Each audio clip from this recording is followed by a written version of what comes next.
को मैम। 12 बजे रिले होता है फेसबुक पे। तो प्लीज आप वो वाला लिंक जो है वो भी इस ग्रुप में शेयर कर देना, ताकि स्टूडेंट जो है वो अपने मेंटल हेल्थ के लिए उन प्रोग्राम को अटेंड कर सकें, जो भी जी ma'am, I psychological share. Problems वहां पे डील की जाती हैं। जी ma'am, I share the same in the group. Once let me copy and paste it there. जी ma'am, thank you ma'am. Our keynote speaker is joining us in ma'am. So उससे पहले I'll share the link.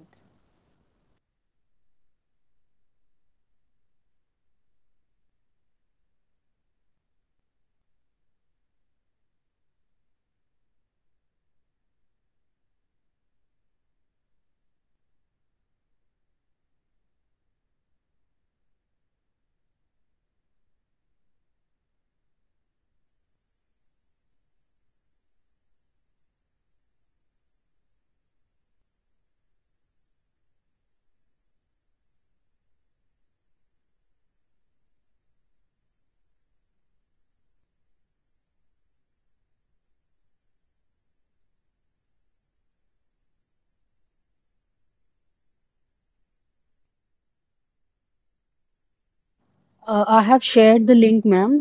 Those who are interested in getting mental health education may join through that link. Thank you so much, ma'am, for informing us about that.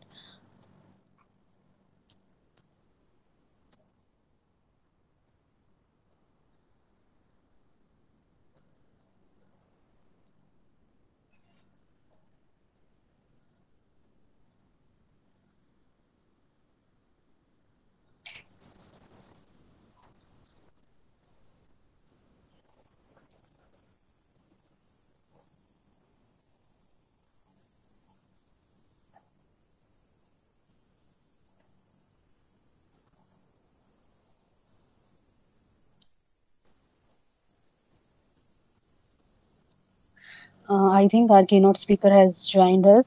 Naman Sharma, sir, have you joined us?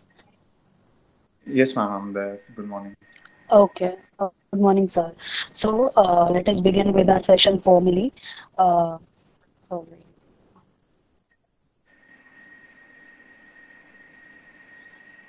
Uh,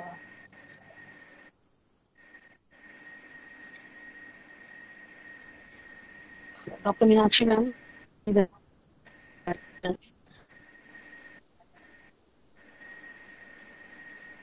हाँ जी ma'am, start करते हैं। मेरे ख्याल student अभी join कर रहे हैं, वो करते रहेंगे। और हमें जी ये मैम। स्टार्ट कर देना चाहिए, क्योंकि 12 o'clock हमारा एक और लेक्चर है मैम, वो उड़ान वाला, जो ओके मैम, स्टूडेंट अटेंड चलो मैम, करना चाहते हैं। चलो मैम, तो स्टूडेंट अपना ओके मैम। ज्वाइन करते रहेंगे, हम अपना प्रोग्राम स्टार्ट करते हैं। जी, thank you so much ma'am. Founder and mentor, IS Study Hub, our most venerable and honorable Principal Dr. Meenakshi, members of organizing committee, our worthy staff members, and all those respected members and students who have joined us today from various colleges and universities. A very good morning to all of you. I welcome each and every one of you present here. Thank you so much for joining us today. I, Monica, Assistant Professor, Department of English, welcome you all to this event where we are going to have a very informative lecture on Introduction to Civil Services. Since many students aspire to be civil servants, but they are confused about the strategies and they don't know about the plan to achieve their dream. So I hope and we hope actually that this lecture by Naman Sharma sir would be beneficial in the following things, like providing them a comprehensive explanation of the civil services exam pattern, clear their myths, as there are so many myths attached to this exam, as this exam is known as mother of all the exams. So there are so many myths and so many queries and doubts about the exam. And this lecture will help in motivating the students to pursue their dream and definitely help them to decide their future in deciding their future career option rationally. Basically, as we all know that this civil service examination is a nationwide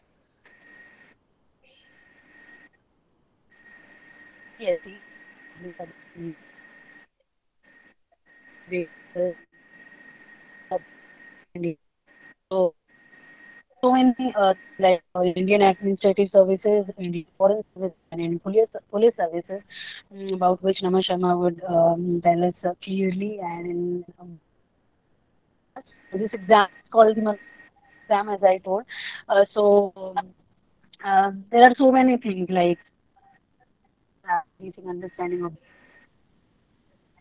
they need from hours they require to invest wait for it, session, and many other requirements stand in the path to success.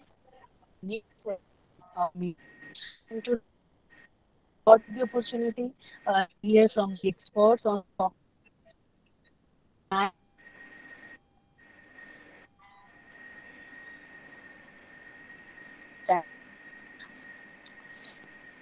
this.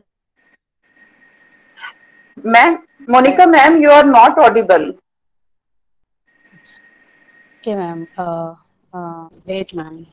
Network problem है आपकी तरफ से शायद नहीं आप बोल रहे हैं बीच में थोड़ा सा मुझे लगता है नेटवर्क Uh, इशू है आपकी साइड से okay, ma'am. जी जी Wait, ma'am. प्लीज प्लीज हाँ मैं change. हाँ.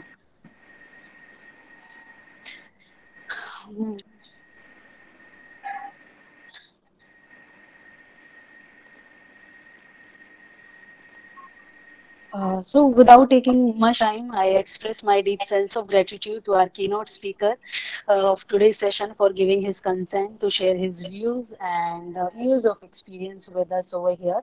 Once again, I welcome you all. Now, without delaying much and without taking much of your valuable time, I invite our most venerable principal, Dr. Meenakshi, to extend a formal welcome and to throw some light in. Today's topic of the lecture. Meenakshi ma'am, if you could hear me, please turn on your mic and address our students. Thank you Monika ma'am I am audible जी ma'am clearly ma'am Worthy speaker of the day, Mr. Naman Sharma, founder Naman Sharma IAS Study Hub Panchkula, esteemed colleagues, dear participants from various institutions of Haryana state, a very good morning to all. First of all, on behalf of college fraternity, I welcome our worthy speaker, Mr. Naman Sharma, who is a renowned motivational speaker. Mr. Sharma is working towards connecting young minds to strive towards success and achievement. We are very grateful to you, sir, for accepting our invitation to address the aspirants of UPSC. I would also thank all the participants to make the lecture functional in such a difficult times. I would also like to offer my regard to Madam Monica, Madam Komal, Madam Pooja, Preeti, who organized this event for the welfare of the student. Congratulations to the whole team of Placement Cell. I wish this lecture enlighten us all and provide us with approaches and strategies to crack the most prestigious exam, that is UPSC. I again welcome you all on behalf of Placement Cell of this college. Without taking much time, I request Madam Monica for further proceeding of the event. Thank you all. Thank you so much, ma'am, for putting in so much effort for us, from arranging the keynote speaker to arranging everything. Actually, thank you so much for being so thoughtful, and we really appreciate efforts taken by you, ma'am. And it's you who encouraged us to organize this event. And I think, and I am sure that this will help us in learning about the most relevant exam in today's time. Thank you so much, ma'am, for allowing us to present this event before all. You are always being an initiating force, and only because of your tireless effort that it is possible that we are organizing this event. Thank you so much, ma'am. Now, without taking much time and without delaying this, this is the time to start with our session. And before I invite our keynote speaker, I would like to introduce him to all of you. Naman Sharma is the founder and CEO of Naman Sharma IS Study Hub Panchkula. He has almost 8 years of experience. Of teaching in this field, and has mentored almost 2,000 students, many of whom are successfully integrated into civil service. So thank you so much, sir. We are fortunate enough to have you with us today, and we are honored to hear from you. Thank you so much for being with us today. So now I request Naman Sharma sir to kindly begin with his session. Please, sir.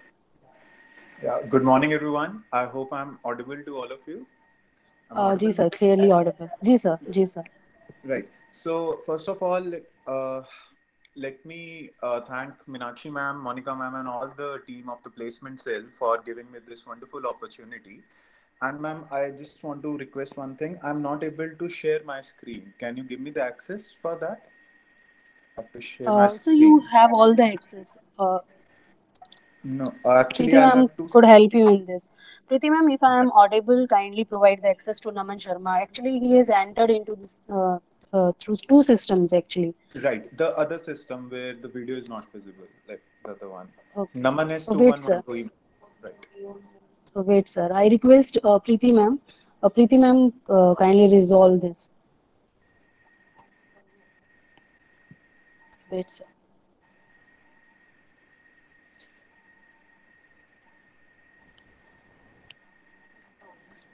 Sir, are you able to present it now? No, there is some error that is occurring. Okay. Should I join again with the other session? With the other system? Yes. So you can try with that also. I think, ma'am, then.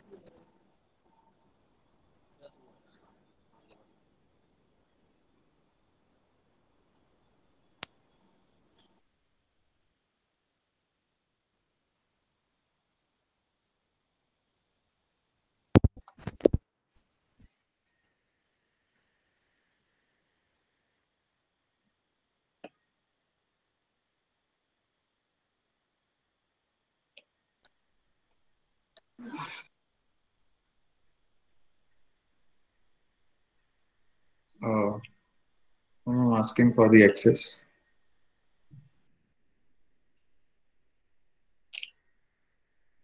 Yeah, ma'am, just joined. If you can give me the.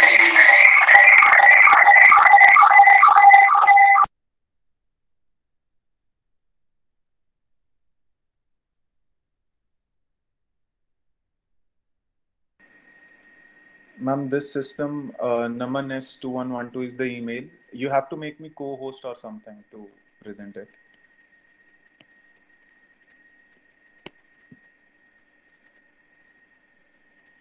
Am I audible?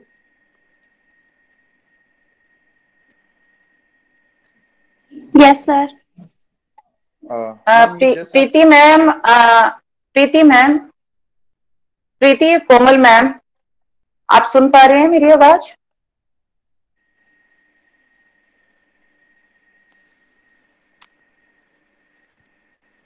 One minute.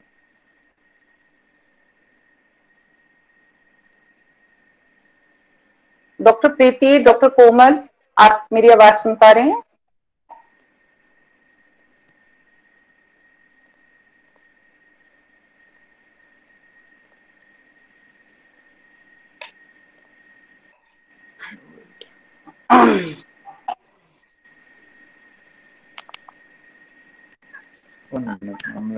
आप 2 minute wait कीजिए। हम आपको ना अपने ही mail ID का access दे देते हैं, आप वहां से ज्वाइन कर सकते हैं। मैं अभी आपको फॉरवर्ड कर रही हूँ। Right.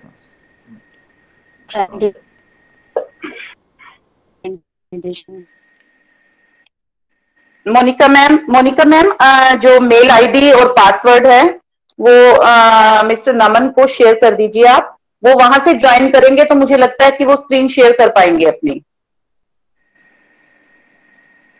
मैडम कोमल और मैडम प्रीति जो है वो सिस्टम पे नहीं है इस टाइम पे, उनका शायद नेटवर्क इशू है।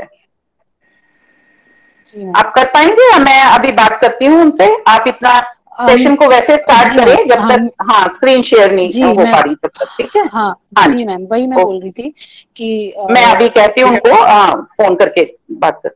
जी ma'am, thank you ma'am. So ma'am, I can start like this now.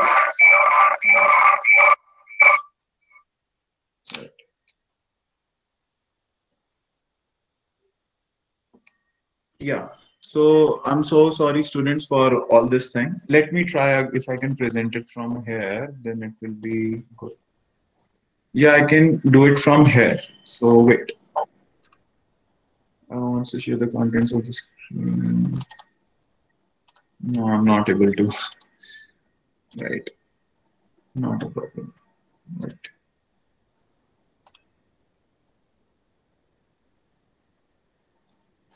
Sir, we request you to please Like, proceed okay, your well, lecture let's start verbally like this. without sharing Yes. your screen. Okay, okay, Ji, sir. okay, Thank right, you, sir. right. So sorry to all the aspirants for this. So let me start like this. I hope I'm audible there. कोई बात नहीं, we'll discuss that meeting somewhere sometime else. But yes, देखिए क्या है जी कि sir, thank you. आपने या सी आप सबने एक एलिफेंट देखा होगा, एक बहुत बड़ा सा हाथी, like you have seen an elephant circus के अंदर आपने देखा है एक बहुत बड़ा एलिफेंट होता है and he is tied to a very simple और बहुत पतली सी रस्सी से बांधा होता है उसे, बहुत ही पतली सी रस्सी होती है जो उसके पैर में बांधी होती है एलिफेंट के, राइट। तो आप सबने वो चीज देखी है, लेकिन आप देखिए एलिफेंट के अंदर कितनी एनर्जी है, थोड़ा सा झटका लगाएगा he will be able to break away from that rope. But ऐसा क्यों होता है कि सर्कस वाले एक पतली सी रस्सी से हाथी को बांध के रख देते हैं? See the reason is very simple. जब इनिशियली किसी एलिफेंट को सर्कस वाले पकड़ के लाते हैं ना, तो वो भागने की बहुत कोशिश करता है, बहुत भागने की कोशिश करता है, राइट। तो उसको ना एक मोटी तगड़ी चेन से हम टाई कर देते हैं सर्कस वाले, तो कोशिश करता रहता है but he could not break away from that chain.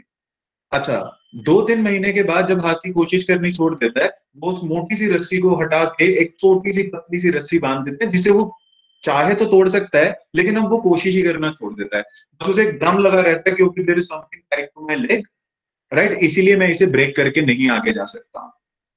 Are you getting this? उसे बस एक ये वाला चीज लगी रहती है। तो आप देखिए दिस इज एग्जैक्टली यू। आप सबने देखा होगा सर्कस के अंदर, बचपन के अंदर, है ना। देखिए वो जो एलिफेंट है ना, that is you. You have lot of potential. आप अपनी लाइफ में कोई भी एक टारगेट चुने, आप उसे अचीव करने का पोटेंशियल रखते हैं, लेकिन क्या होता है ना, आपको भी एक छोटी सी रस्सी से बांधा हुआ है जो आपको लगता है, जैसे लेट्स से आपके रिलेटिव्स कह देते हैं कि यार तेरे 10th में तो 40% आए हैं, कॉलेज में तेरी सप्ली आई है, how will you crack UPSC, how will you crack और एनीथिंग दैट यू डिजायर, है ना। तो आप देखिए आपके अंदर ना बहुत सारी रिस्ट्रिक्शंस होती हैं। आपको लगता है कि मैं रट्टा नहीं मार सकता, मेरे पास इतना टाइम नहीं है पढ़ने के लिए, इतना करप्शन है, रिजर्वेशन सिस्टम है, हमारा तो पेपर कभी चाह के भी नहीं निकलेगा। So there are so many restrictions that put it on yourself, you put it on yourself. See वो हाथी की तरह, हाथी को कुछ लगता रहता है उसके पैर में एक चेन बंधी हुई है, लेकिन एक्चुअल में वो बहुत पतली सी रस्सी है, कोशिश करे तो छोड़ के जा सकता है। सो एक चीज जो आपको समझनी है वो ये है कि आइडियोलॉजी इज वेरी इंपॉर्टेंट। देखिए आपके अंदर कितनी ही क्षमता हो, कितना ही पोटेंशियल हो, लेकिन अगर आपने वो एफर्ट करने का या लेट्स से क्या कहते हैं वो विजन छोड़ दिया है कि आपको लाइफ में कहाँ जाना है, तो आप देखिए फिर लाइफ में आगे आप नहीं, आप वो सक्सेसफुल वाले एज के अंदर नहीं पहुंच सकते जो पहुंचना होता है। सोच बहुत जरूरी है, काम हो जाता है। सी फॉर एग्जाम्पल अगर आज आपने सोच लिया है you want to do MBA from the best I am, तो सोच इंपॉर्टेंट है, उसके बाद मेहनत होकर चीज हो जाएगी। Are you getting this? उसके बाद ये ऐसे हो जाएगा। If I get the Naman sir, access sorry आपको to वो थोड़ा मैं interrupt better you, but now दिखा you सकता can join with. हूँ।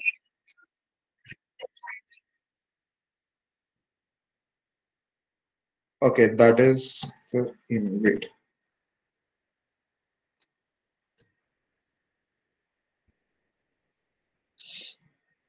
ये just 1 minute, let me join it, आप लोगों को बेटर समझ आ जाएगा। I think it will be worth the wait for 5 minutes.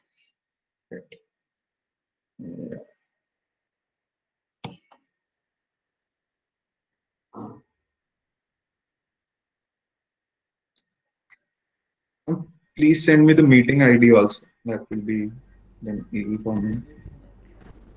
Sir, sorry to interrupt you, but now you can join with your another system. Yes, ma'am, I'm trying that. Thank you. Okay.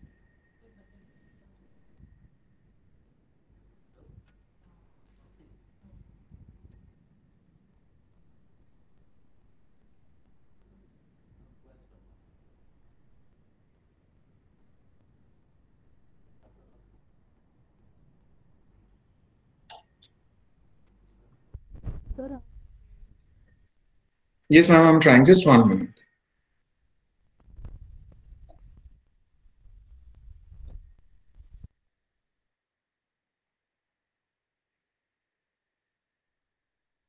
Putting just the password.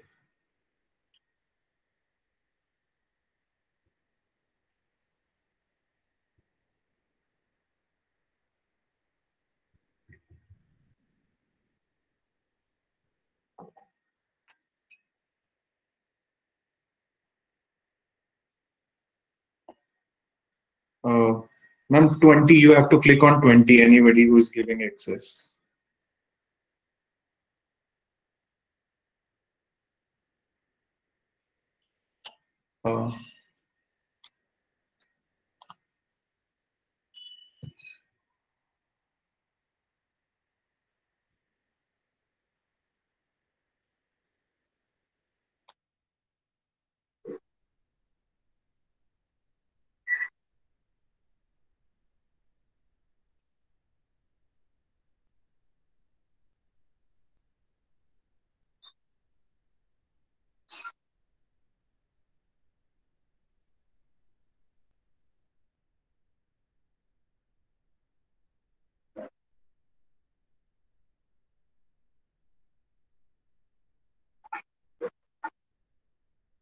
Monika ma'am, resolve नहीं हुआ अभी matter? Ma'am मैंने वो college वाली ID और password भेजा है, एक बार उससे ट्राई हाँ करके जी, देख लेती हूँ। हाँ हाँ, वो कोमल मैम, हाँ जी, वो मैंने भेज दिया है और देखते हैं उससे। और विनय सर ने भी ज्वाइन कर लिया, हो सकता है कि वो अपने एंड से एक्सेस दे दें। हाँ जी मैम। मैम एक बार शायद कॉल आ रहा है, विनय सर, मैम आप देखिए प्लीज इसको जरा। Ma'am, actually I have entered, ये वेरीफाई करने के लिए किसी फोन पे 20 पे क्लिक करना पड़ेगा जिसके पास एक्सेस है ईमेल का। सर अभी आपको मैसेज साथ में करेंगे, किसी ना किसी के पास आएगा ये, तो जैसे ही होता है मैं आपको बताती हूँ फिर।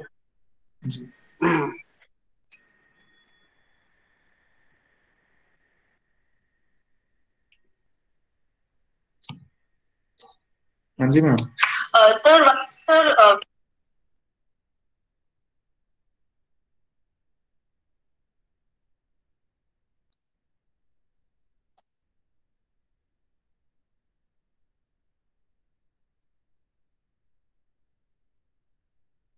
Monika ma'am, you are not audible, आपका इंटरनेट कनेक्शन में थोड़ा प्रॉब्लम लग रहा है।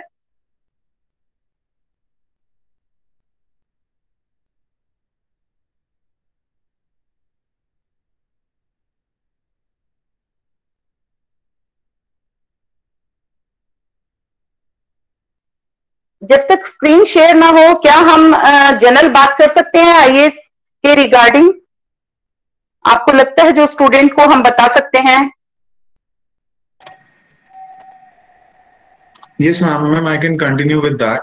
उसके बाद जब स्क्रीन शेयरिंग हो जाएगा, स्क्रीन शेयर हो जाएगा, otherwise will keep another session, क्योंकि आप कह रहे हैं कि 12 o'clock अलग सेशन है, तो मैं हाफ एन आवर के अंदर I will just give the overview of the entire session. Let's see how the people get that. I'll try my best, right?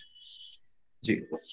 तो आप देखिए, जैसा कि मैं आपको बता रहा था कि किसी भी काम को करने के लिए, देखिए ठीक है, ये सारी चीजें चलती रहती हैं, these are certain technical issues that keep on going on. I just wanted to tell you that you see you have lot of potential in you, right? It's just that you put lot of restrictions on yourself जो और कोई नहीं put करता, आप खुद पे ही डाल लेते हैं, और उसकी वजह से आप शायद वो वाली चीजें, लेट्स से जो आप लाइफ में करना चाहते हैं, वो आपको अकम्प्लिश नहीं कर पाते हैं, है ना? See let's say if you talk about let's say civil services, see UPSC का एग्जाम अगर आप जनरली देखें 3 स्टेजेस में होता है। There is a prelims exam, there is a mains exam, there is an interview, right? ये simple pattern आपको पता रहता है। अगर आपका यूपीएससी से सिलेक्शन होता है, तो अगर आप आईएएस बनते हैं, तो you will get into wait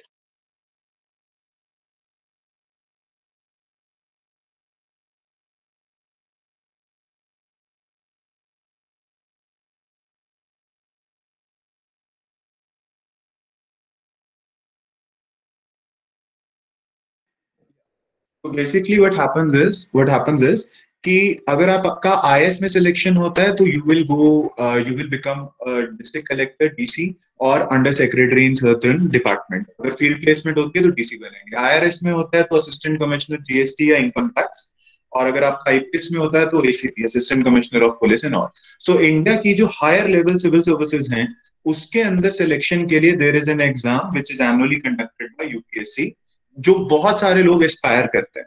देखिए, मैं आपको जनरल चीजें ही बताऊंगा। बहुत सारे लोग एस्पायर करते हैं, क्योंकि आप देखिए इंडिया में इससे बड़ी पोस्ट नहीं है। Now if I take seminar all over India, right? I have taken in different colleges, different atmosphere, different kind of aspirants. सबका एक चीज कॉमन रहती है उसके अंदर कि सर हम बनना तो चाहते हैं, let's say we also want that commissioner tag with our name, कि हम बनना तो चाहते हैं, लेकिन प्रॉब्लम क्या हो जाती है, बहुत सारे मिथ्स हैं। मिथ्स मतलब बहुत सारी चीजों से डर लगता है इतने बड़े पेपर की तैयारी करने के लिए। करना तो सभी चाहते हैं, हमारे यहाँ तो कहावतें मशहूर है ना कि खुद को डीसी समझ रहे हो या है ना कमिश्नर समझ रहे हो, लाइक दैट। वो क्या प्रॉब्लम्स हैं जो लोगों को लगती हैं सबसे ज्यादा? सी वननेस तो यही लगती है कि सर बहुत पढ़ना पड़ेगा, 16 से 18 घंटे पढ़ना पड़ेगा, और हम उतना कभी लाइफ में पढ़े नहीं है, right? We have not studied that much in life, तो हम कैसे कर लेंगे?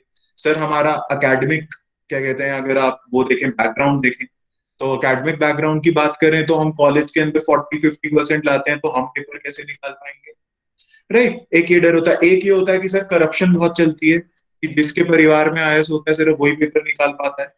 कुछ लोग सोचते हैं कि इंग्लिश बहुत हाई प्रोफाइल चाहिए तभी शायद पेपर निकाल पाएंगे।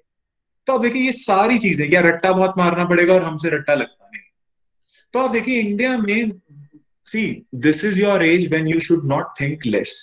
आपका जो एम होना चाहिए वो एकदम हाईएस्ट लेवल का होना चाहिए, जिस भी फील्ड में आप जाना चाहते हो। और अगर आप सिविल सर्विसेज में आना चाहते हो, वो भी क्यों आना चाहते हो मैं बताऊंगा, लेकिन वो करने के लिए बहुत सारी टेंशन्स होती हैं, बहुत सारी रिस्ट्रिक्शंस हैं जो लोग आपको डालते रहते हैं। यही रट्टा मारना पड़ेगा, इंग्लिश बहुत चाहिए, परिवार में कोई आईएएस चाहिए, ये सारी चीजें बोलते रहते हैं। अब देखिए मैं थोड़ा सा इनके बारे में बता देता हूँ अपने एक्सपीरियंस से, जो जर्नल कैंडिडेट्स पूछते हैं। बाकी फिर आप जो डाउट्स पूछेंगे उसके थ्रू हम चला लेंगे, राइट? ये PPT and all will take it some other day, right? तो अब देखिए क्या होता है, सी आप सबने अजीत डोवल का नाम सुना है, अजीत डोवल का नाम सुना है, आप सबने किरण बेदी का नाम सुना है।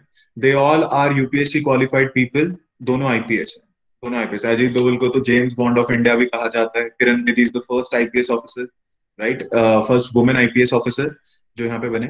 अब देखिए लोगों के अंदर एक ना वहम होता है कि सर जो लोग आईआईटी से निकल के आते हैं, आईएम से निकल के आते हैं, या बेस्ट कॉलेजेस से आते हैं, उन्हीं का पेपर निकलता है। ऐसा कुछ भी नहीं है। आप देखिए they all have done simple graduation, they all have done BA or BSc or something, and then दोनों ने BA किया हुआ है और उसके बाद they gave the exam and they got qualified।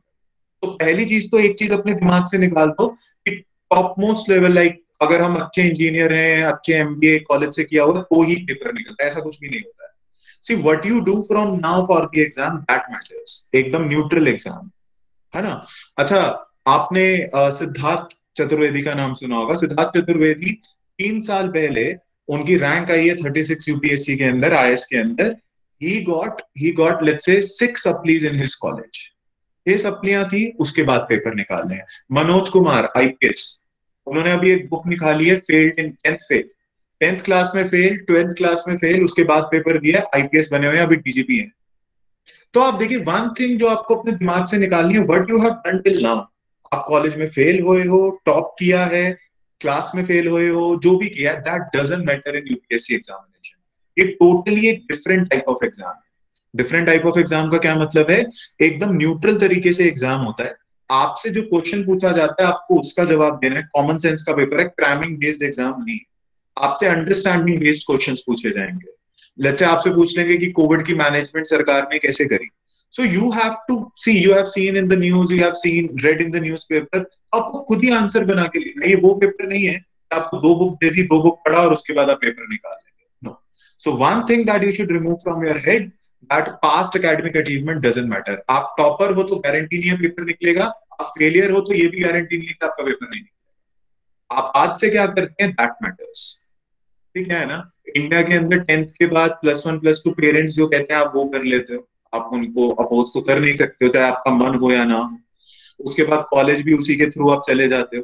तो अब तक ज्यादातर आपने जो भी लाइफ में किया है, that is somebody else has forced you, या आपका फ्रेंड चला गया था या। पर अब आपकी ऐसी एज है कि आप इंडिपेंडेंट डिसीजन ले सकते हैं। तो आप वो डिसीजन लीजिए जिसमें आपको मजा आता है, जो आप एक्चुअल में करना चाहते हैं। ठीक। एक और मेरे से बहुत सारे लोग पूछते हैं कि सिविल सर्वेंट बनना क्यों है। सी मैं बताता हूँ कि आप जैसे पब्लिक सर्विस कर सकते हैं। हम बैठ के ये बोलते हैं कि रोड खराब है, पानी भर जाता है, आप एक्चुअल में वो प्रॉब्लम सॉल्व कर सकते हैं। आप कॉमन मैन से थोड़े से अलग होंगे। लेकिन लोगों ने बोला कि ये तो हम प्राइवेट जॉब से भी कर सकते हैं, कि प्राइवेट जॉब के अंदर हम दुनिया भर का पैसा कमा लें, उसके बाद लेट्स से रोड बनानी है तो डोनेशन दे देंगे, मंदिर बनाना है तो डोनेशन दे देंगे। सी बिल्कुल सही कह रहे हो ना। सी गुजरात के अंदर ना एक गांव था, सिंपल सा सुनेंगे। गुजरात के अंदर में एक गांव था आनंद करके, वहां के लोग बहुत गरीब थे, वहां पे सिर्फ कैटल रेयरिंग होती थी, दूध वगैरह मिल्क वो काव वगैरह रखी हुई थी और उससे काम होता था। एग्रीकल्चर इतना अच्छा नहीं था, तो डूब पे 1950s के अंदर दे आर डेड, लाइक भूखमरी से मर रहे हैं, हंगर एंड ऑल। अब देखिए ये इंडिया है, इंडिया के अंदर आप किसी से एडवाइस लेने जाओगे ना, हर कोई दे देगा, और आप किसी ऐरे गहरे के एडवाइस में फंस गए ना, आपका करियर बर्बाद हो सकता है, याद रखिएगा। जैसे आपका दोस्त कुछ कह दे आप, या कुछ अपने आप डिसीजन लेना चाहिए, लेकिन किसी समझदार से पूछोगे तो वो ढंग का जवाब देगा। सी फॉर एग्जाम्पल एक बाबा मार्केट में घूम रहे हैं, आप उनसे जाके पूछो कि बाबा मेरे से पढ़ाई नहीं हो रही, लाइक कॉलेज में मार्क्स नहीं आ रहे हैं, क्या करूं मैं? बाबा बोलेंगे ये दवाई लो और पढ़ाई करो। तो दैट्स नॉट अ सॉल्यूशन, वो बस एक मेंटल पीस देके भेज दिया आपको। आप किसी अपने टीचर से मिलेंगे, अपने गाइड से मिलेंगे, और वो अच्छे होंगे, आप उनको बोलेंगे तो वो बोलेंगे कि बेटा कौन सी बुक पढ़ रहे हो, ये नहीं तो ये पढ़ लो, मेहनत करवाएंगे लेकिन सॉल्यूशन ढंग का देंगे। तो आनंद के लोग जब बर्बाद हो रहे थे, they went to a person known as Verghese Kurien. तो उन्होंने उनसे पूछा कि साइंटिस्ट थे, उनसे पूछा कि सर हमें बचाओ, हम तो मर जाएंगे। तो वर्गीस कुरियन ने कहा कि आज से आप ना अलग अलग दूध नहीं बेचेंगे, आज से हम कोऑपरेटिव बनाएंगे, पूरा गांव एक जगह मिल्क इकट्ठा करेगा और हम शहर जाके अपने आप डायरेक्टली बेचेंगे, कोई मिडिलमैन नहीं, कोई कुछ नहीं। और आप देखिए दैट विलेज आनंद जो उस टाइम पे 1950s में भूखमरी में था, आज वर्ल्ड का सबसे बड़ा कोऑपरेटिव है। अमूल, टीवी में देखा होगा, अमूल कोऑपरेटिव, आनंद बेस्ड, पूरे गांव के लोग मिलियनेयर्स, मिलियनेयर्स, ढंग का एडवाइस लेंगे। Are you getting this? So see, Verghese Kurian is the father of white revolution in India. India milk production में वर्ल्ड में नंबर 1 पहुंचा उनके अंदर। अब Varghese Kurien was not an IS, तो वर्गीस कुरियन से एक इंटरव्यू में पूछा गया, वर्गीस कुरियन से एक इंटरव्यू में पूछा गया कि सर आपने पूरे देश के लिए इतनी मदद करी, आपने पूरे गांव को इतना डेवलप करा, तो हाउ लाइक आपको अच्छा लगता होगा। You know what he said कि देखिए मैंने पूरे गुजरात के गांव को कहां से कहां पहुंचा दिया, लेकिन अगर मैं आईएएस होता तो मैं पूरे देश में रिफॉर्म्स कर सकता था। So one thing you must remember, आप प्राइवेट के अंदर कितने भी पैसे कमा लो, let's say you earn 10 crore a month, आप एक पूरा गांव अडॉप्ट कर लो और उनका वेलफेयर करो, लेकिन आप कभी भी वो काम नहीं कर पाओगे जो एक सिविल सर्वेंट कर सकता है। आप सिर्फ एक गांव को अडॉप्ट करके जेब से पैसे लगा के काम कर सकते हो। एक आईएएस या पीसीएस या जो भी होता है, वो पूरे स्टेट के लिए पॉलिसी बनाता है, पूरे देश के लिए पॉलिसी बनाता है। आप सिर्फ 4 लोगों को मिलियनेयर्स नहीं बनाओगे या 400 लोगों को मिलियनेयर्स नहीं बनाओगे, आप लोगों की एक्चुअल में प्रॉब्लम सॉल्व कर सकते हो। तो इंडिया के अंदर सिविल सर्वेंट या सिविल सर्विसेज आपको करनी क्यों है, पब्लिक और प्राइवेट वाली जो डिबेट होती है वो ये है, पब्लिक सेक्टर में यस पैसा कम है, प्राइवेट सेक्टर में यू अर्न वे मोर, लेकिन पब्लिक सेक्टर में आपको मिलती है job satisfaction, you actually solve the problem of the people. See, जो मेरे लास्ट ईयर जो क्वालिफाइड मेरे स्टूडेंट हैं, रैंक 84 जिनके आई है, तो वो पता है क्या बोलते हैं, मैंने कहा what is the biggest change that you see in yourself? तो वो कहते हैं कि सर जब हम गांव में जाते हैं ना, लेट्स से जब डीसी की गाड़ी गांव में जाती है, तो पूरे गांव वाले इकट्ठे हो जाते हैं, दे आर लाइक उम्मीद से देखते हैं कि डीसी साहब आए हैं तो कुछ तो करके जाएंगे, राइट? कुछ तो प्रॉब्लम होगी तो कुछ तो करवा ही देंगे। Are you getting this? So you understand one thing, India के अंदर इससे बड़ा एग्जाम नहीं है, इससे बड़ा एग्जाम नहीं है। और लोगों की आपसे कभी कभी मंदिर के बाहर कोई भिखारी बैठा है या कोई जरूरतमंद बैठा है, आप उसे 2 रुपए भी देते हो ना, तो आपको तसल्ली मिलती है कि आपने उसके लिए कुछ किया। That kind of satisfaction you will get once you are into the services all the time.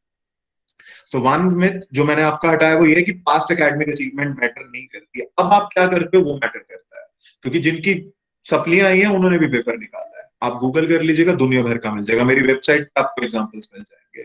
Second, दूसरी चीज जो आपको ध्यान रखनी है वो ये है कि why public services, why not private services? Because public services give you, देखिए बिल गेट्स वर्ल्ड के रिचेस्ट आदमी, उन्होंने अपना सब कुछ छोड़ छाड़ के, विंडोज के जो फाउंडर है उन्होंने अपना सब कुछ छोड़ छाड़ के अब bill and Melinda Gates foundation चलाते हैं, जिसमें गांव गांव जाके लोगों की मदद करते हैं अपने पैसे लगा के, क्योंकि उन्हें लगता है कि पैसे तो मैंने बहुत कमाए हैं लेकिन लोगों के लिए कुछ नहीं किया।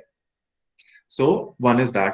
अच्छा, थर्ड, लोग बोलते हैं कि इंग्लिश बहुत हाई प्रोफाइल चाहिए, ऐसा कुछ भी नहीं है, ऐसा बिल्कुल ही नहीं है। UPSC is the only exam in the world which is conducted in 23 languages, 23 भाषाओं में आपका पेपर होता है। और आई थिंक ये मैं बहुत बार बताता रहता हूँ, मेरे यूट्यूब चैनल पे भी ये बहुत फेमस है, I think around 1 lakh views हैं इसके भी। तो उसके अंदर यही है, आप देखिए सिंपल सा कंसेप्ट क्या है, इंडिया के अंदर language has become a mode of status. See जब मैं साउथ इंडिया में सेमिनार करता हूँ या नॉर्थ ईस्ट इंडिया में करता हूँ, तो उसके अंदर मैं पूरा इंग्लिश में बोलता हूँ, लेकिन यहाँ पर I am speaking in Hindi and English both. Why? Because important is I should put forward my content to you. आपको समझ आना चाहिए। मेरे को पता है कि आप ज्यादातर ये हरियाणा के अंदर सेशन हो रहा है, तो इसके अंदर आप लोग हिंदी समझ लेते हैं, राइट? हरियाणवी में अच्छे से बोल सकता तो मैं उसके अंदर भी कर लेता, लेकिन मैं ढंग से बोल नहीं पाता हूँ, है ना? आप देखिए उसके अंदर जैसा सेशन होता है। तो लैंग्वेज जो है ना, यूपीएससी के अंदर it is a mode of communication. जैसे आपसे क्वेश्चन पूछा गया कि ग्लोबल वार्मिंग क्या होती है, तो आपका ऐसे नहीं आंसर देना global warming is a important threat facing the world today, conclusion में hence global warming is an important threat facing the world, like no. आपसे सिंपल क्वेश्चन पूछा है, अगर मैं आपसे नाम पूछ रही हूँ कि आपका नाम क्या है, तो आप नाम क्या बोलोगे? जो भी आपका नाम है, नमन शर्मा, लाइक दैट, है ना? आप ये तो नहीं बोलते sir it's a very good question, hence it's a very good question, hence my name is this. तो ये सारी चीजें जो आप कॉलेज या स्कूल में करते आए हैं इंडिया के अंदर, जहां पर आप लेट्स से क्या कहते हैं पेजेस बढ़ाने के लिए आंसर लिखते हैं, ये चीज नहीं चलेगी यूपीएससी। आपसे क्वेश्चन पूछा, आप डायग्राम बना के दे सकते हैं, आप क्या कहते हैं बुलेट पॉइंट्स में दे सकते हैं, आप एक फ्लो चार्ट बना के दे सकते हैं अपना आंसर। हमें बस आंसर से लेना देना है, क्योंकि जब आपकी सिलेक्शन हो जाएगी, लेट्स से आप असिस्टेंट कमिश्नर ऑफ पुलिस बन गए या डीसी बन गए, तो आपके पास लोग आएंगे काम कराने, आपको उनकी भाषा में प्रॉब्लम सॉल्व करनी है। से एक रिक्शा पुलर आपके पास आया है कि सर मैं भूख से मर रहा हूँ, मेरे पास कोई नौकरी नहीं है, कोई स्कीम बता दो, कोई मदद कर दो मेरी, तो आप उसे ये थोड़ी ना बोलोगे India is a sovereign socialist secular democratic Republic. You solve this problem in the language he understands, right? तो लैंग्वेज का कोई लेना देना नहीं है, वरना हम संस्कृत और नेपाली में पेपर नहीं करवा रहे होते। So you don't need high profile language है। एक और चीज मैं बताता हूँ, देखिए अब जब आप सुन रहे हैं तो थोड़ा सा समझेंगे, क्योंकि ये सारी प्रॉब्लम मैं सॉल्व कर देता हूँ, ये मैं अपने एक्सपीरियंस से बता रहा हूँ, पीपीटी होता तो और ढंग से दिखा देते। देखिए अब क्या है, सी लोग डरते हैं कि बहुत रट्टा मारना पड़ेगा पेपर के लिए। सी जैसा कि मैं आपको बता रहा हूँ, क्रैमिंग बेस्ड क्वेश्चंस इंडिया के अंदर नहीं आते हैं, सिर्फ एप्लीकेशन आते हैं यूपीएससी के अंदर। मैं आपको दो चीजें बताता हूँ, आप भी उसके अंदर शेयर कर सकते हैं, आप अपने फिर डाउट्स पूछ सकते हैं, मैं बता देता हूँ। देखिए क्या है, सी इंडिया के अंदर डाइवोर्स रेट, ये लास्ट ईयर यूपीएससी का पेपर क्वेश्चन है, इंडिया के अंदर डाइवोर्स रेट इंक्रीज हो रहा है। आपके सिलेबस के अंदर है इंडियन सोसाइटी जो पढ़ना है, इंडिया के अंदर डाइवोर्स रेट इंक्रीज हो रहा है अर्बन एरियाज के अंदर। तो लोग इसका रीजंस पूछे गए थे, अगर आप देखें वहां पर क्या कहते हैं यूपीएससी के अंदर, इस इंडिया के अंदर डाइवोर्स, हमने ना एक बहुत बड़ी कॉन्फ्रेंस हुई थी कनाडा के अंदर, तो वहां पर पहले जवाहरलाल नेहरू भी गए थे। तो उस कॉन्फ्रेंस के अंदर जब ब्रिटिशर्स ये कहते थे ना कि हमारे यहाँ पे people are very developed, child rights are there, women rights are there, तो नेहरू जी ने कहा था कि इंडिया के अंदर तो मैरिजेस बहुत सक्सेसफुल रहती है, 99% मैरिजेस आर सक्सेसफुल, तो हमें चाइल्ड राइट्स वगैरह की जरूरत नहीं है। भी आपके यहाँ पे स्टेप डैड और स्टेप मदर वाला ज्यादा कंसेप्ट है, तो आपको चिल्ड्रन राइट्स देनी पड़ेगी। सी जैसे आप देखें ना, see my like my Neiphiu is in Australia, तो वहां पे ना बच्चों को सबसे पहले सिखाते हैं कि चाइल्ड वेलफेयर वालों का नंबर क्या है, छोटे होते जैसे स्कूल में जाते हैं कि पेरेंट्स वहां पे मार नहीं सकते अपने बच्चों को, पेरेंट्स बच्चों को नहीं मार सकते। तो लेट्स से जब वो घर पे आता था ना, छोटा सा घर पे आता था, तो लेट्स से लैपटॉप गिरा दिया, आईपैड गिरा दिया, फोन गिरा दिया, तो जो जीजू है वो उसे बोलते थे, मतलब जैसे ही मारने के लिए आगे बढ़ते थे कि तू समझता नहीं है, डांटने के लिए हमेशा क्या होता था, फोन मिला दूं, लाइक धमकी होती थी, क्योंकि आप जेल चले जाओगे, स्कूल में सिखाया हुआ है। तो जब भी उल्टी सीधी हरकतें करता था, वही फोन मिला दूंगा, फोन मिला दूंगा। So when they landed on Indira Gandhi airport Delhi, है ना, तो जब यहाँ पर आए तो पहले तो जीजू ने उतर के उसे एक खिंचा के लगाया, क्योंकि ये इंडिया है, राइट? इंडिया के अंदर that is not, so that is just a story that I am telling you. But yes, India के अंदर भी अब डाइवोर्स रेट बढ़ रहा है, जो बाहर नहीं था। क्यों? सी अगर आप इंडिया के अंदर देखें ना, इंडिया इज द कंट्री जहां पे सबसे ज्यादा डोमेस्टिक वायलेंस के केसेस फाइल होते हैं, लेकिन फॉलो अप नहीं होता है। डोमेस्टिक वायलेंस के केसेस होते हैं इंडिया के, last year Indian police record से जो डेटा निकला है, इंडिया में सबसे ज्यादा जो केस फाइल होते हैं वो होते हैं डोमेस्टिक वायलेंस एक्ट के ऊपर,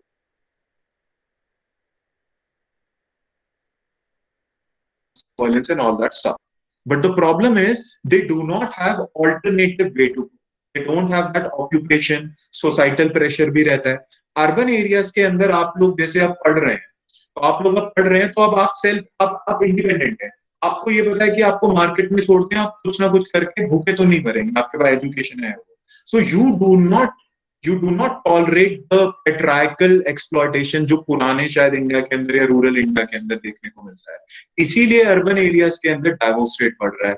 हायर एजुकेशन में वुमेन एजुकेशन इंडिया के अंदर ज्यादा है कंपेयर टू मेल एजुकेशन। तो आप देखिए, ये आपसे सीधी चीजें पूछी गई थी, इसके लिए आपको कोई बुक्स नहीं पढ़नी है, इसके लिए आपका सिंपल एनालिसिस है जो आप देखते हैं। सिमिलरली छोटी सी, I hope I am getting to that, कि वुमेन के पास ऑल्टरनेटिव लाइवलीहुड नहीं था, दैट इज व्हाई इंडिया के अंदर डोमेस्टिक वायलेंस का केस फाइल होता था, पर वो डाइवोर्स तक नहीं पहुंचता था, right? But now in urban areas, because women are educated and they do not bear the exploitation and all that stuff, so whenever there is certain kind of exploitation, they definitely go for divorce and they take that out. That is why India के urban areas में बढ़ रहा है। सही या गलत आपसे नहीं पूछा था, वो इंटरव्यू में पूछेंगे, सिंपल क्वेश्चन। अब देखिए, आपने एक और नाम सुना होगा, एक छोटी सी स्टोरी जिससे आपका एक मिथ निकल जाएगा कि रट्टा नहीं मारना होता है। You don't have to cram, जो भी यूपीएससी में आपसे क्वेश्चन पूछा जाएगा। तो आप देखिए, आप सबने करण का नाम सुना है, करण, राइट? सो महाभारत वाले करण। तो आप देखिए, करण वॉज नॉट अ शूद्र। ये करण छोड़ो, आप सबने एकलव्य का, छोटी स्टोरी बताता हूं, आप सबने एकलव्य का नाम सुना है। तो एकलव्य जो है ना, वो बचपन से वो ट्राइबल हेड के बेटे थे। ट्राइबल हेड के बेटे थे, तो राजा के ही बेटे थे, पर ट्राइबल हेड के। तो वो बचपन से ना आर्चरी सीखना चाहते थे। तो क्या उस टाइम पे ना archery superior form of warfare था। वाई? बिकॉज आप देखिए, जो जितने भी लोग हैं, पत्थर उठा के, डंडा उठा के कोई भी मार देगा, स्वॉर्ड वगैरह कोई भी कर लेगा। लेकिन आपकी आर्चरी आज के टाइम की आपका वो हो गया, ब्रह्मोस मिसाइल या let's say the guns and all that stuff. तो वो बहुत कम लोगों को, राजा महाराजा को ही सिखाई जाती थी आर्चरी, ताकि नीचे वाले लोग कंट्रोल में रहे। तो हुआ क्या, द्रोणाचार्य जो कि मध्य प्रदेश विदर्भ वाले रीजन में टीचर हुआ करते थे, तो वो वहां से अनएम्प्लॉयड हो गए। अनएम्प्लॉयमेंट का कहर उस टाइम पे भी था, तो वहां से अनएम्प्लॉयड हो गए। तो भटकते भटकते वो हस्तिनापुर पहुंचे।